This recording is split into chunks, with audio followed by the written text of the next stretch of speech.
Let's jump right into this explainer, because we're unpacking the brilliant, chaotic, and honestly, utterly absurd reality behind the world's most profitable car brand. When we hear the word Ferrari, we instantly think of roaring V12 engines, blinding speed, and, unmatched Italian luxury. But beneath that glossy red exterior, well, there's a corporate history that is completely wild, basically defying every standard rule of business and engineering. So let's kick things off with a simple question, one that you probably have the wrong answer to. When I say Ferrari, what color instantly pops into your head? If you're like 99% of people, you immediately thought of red. I mean, it just makes sense, right? But hold on a second. Get this, Ferrari's official corporate color is actually canary yellow.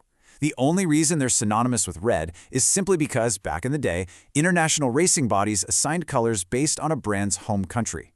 Italy got red, so Enzo Ferrari was essentially forced to race his cars in red.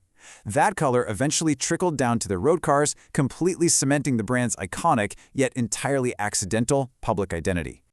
Now, to truly grasp how this company operates, we've organized their chaotic history into 5 key pillars. We'll look at the myth of Enzo Ferrari, exclusivity and extreme profits, quirks, flaws, and engineering, ruthless brand protection, and finally, their ultimate racing legacy. Starting with pillar number 1, the myth of Enzo Ferrari. To understand the company, you really have to understand the man behind the legend. And the truth? Enzo is a guy who loved racing far, far more than he ever loved his own road cars, and arguably way more than he liked his own customers. Honestly, road cars were just a necessary evil to fund his track ambitions. And this next story brilliantly illustrates his rebellious, cunning nature. In the 1960s, racing rules mandated that 100 road-going versions of a car had to be built to participate in the championship. But Enzo had only built 39 units of the legendary 250 GTO. So, what did he do? He literally tricked the inspectors.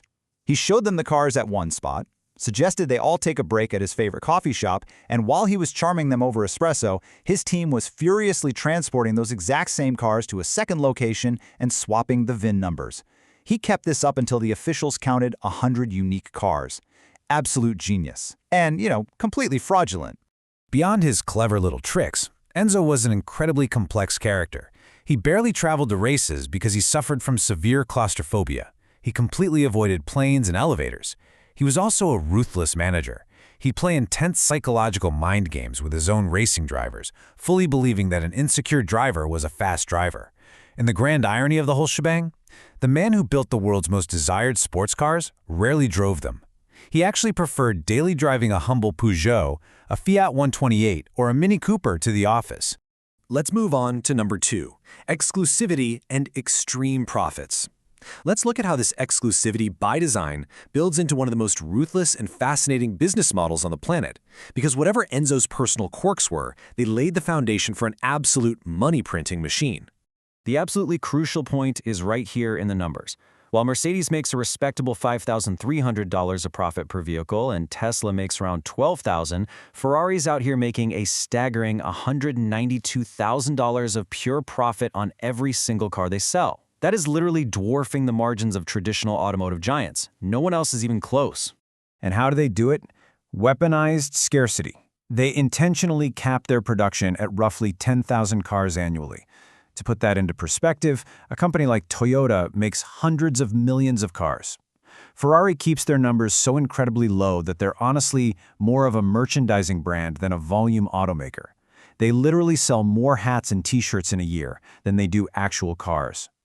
So they squeeze out that $192,000 profit margin through some mind-boggling option prices.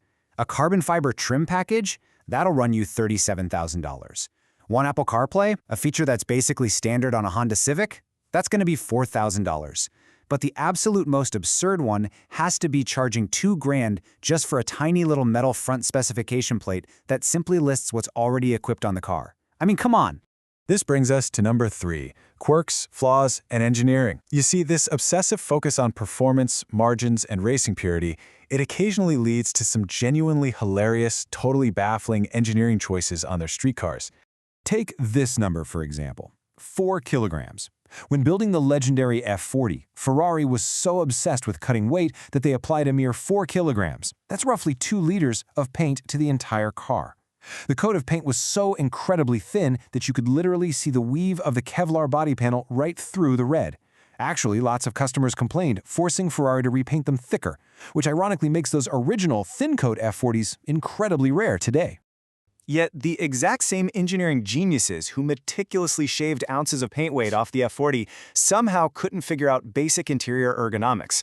On the Ferrari 456, a luxury Grand Tourer, they wanted to give the rear passengers air conditioning, but instead of routing it through the center console or under the seats like, well, every other car on Earth, they absurdly funneled the air conditioning ducts directly through the doors. Moving on to Pillar 4, ruthless brand protection and their fiercely guarded image. Now, if you thought their engineering was aggressive, just wait until you see their legal department. Their take-no-prisoners legal strategy is legendary. They notoriously sued the electronic artist Deadmau5 because he put a Nyan cat wrap on his 458 and jokingly replaced the badges to say Ferrari. They sued fashion designer Philip Plain just for resting his own brand shoes on his own Ferrari in an Instagram post. Back in the 80s, they sued the replica builder who made the fake Daytona for the show Miami Vice. And perhaps most astonishingly, when they wanted the name Puro Sangue for their new four-door car, they literally took an existing anti-doping charity, the actual Puro Sangue Foundation, to court just to secure the trademark. They maintain absolute dictatorial control over the brand's aesthetic. Ferrari has publicly stated they will never, ever paint a car pink from the factory. They feel it completely ruins their racing ethos. Furthermore, they keep a strict blacklist of celebrities who don't align with their desired image. For instance, Kim Kardashian was famously banned from buying directly from the factory after she received a Ferrari from a businessman who was later exposed as a financial fraudster. They just do not want that kind of tabloid drama attached to the brand. So the crucial takeaway here is that buying a brand new, ultra-exclusive Ferrari doesn't mean you actually fully own it. When you purchase their top-tier models, you're forced to sign a right of first refusal contract. What does that mean? Well, if you ever decide to sell the car, you are legally bound to call up Ferrari and offer it back to them first. You can't just flip it to the highest bidder on a whim without their explicit permission. Finally, we arrive at number 5, the ultimate racing legacy, their absolute motorsport obsession. This is the one thing that justifies all the madness, all the lawsuits, all the eccentricities, their unparalleled, all-consuming drive to win on the track. Their drive to win is so intense that they'll say or do almost anything to keep an edge. For instance, back in 1961, Ferrari essentially invented the rear spoiler to fix handling issues on their Formula One car. But knowing how revolutionary this aerodynamic advantage was, they definitely didn't want their competitors copying it. So they flat out lied. They told the other teams it wasn't an aerodynamic device at all, but rather just a protection guard designed to keep gasoline from splashing onto the hot exhaust.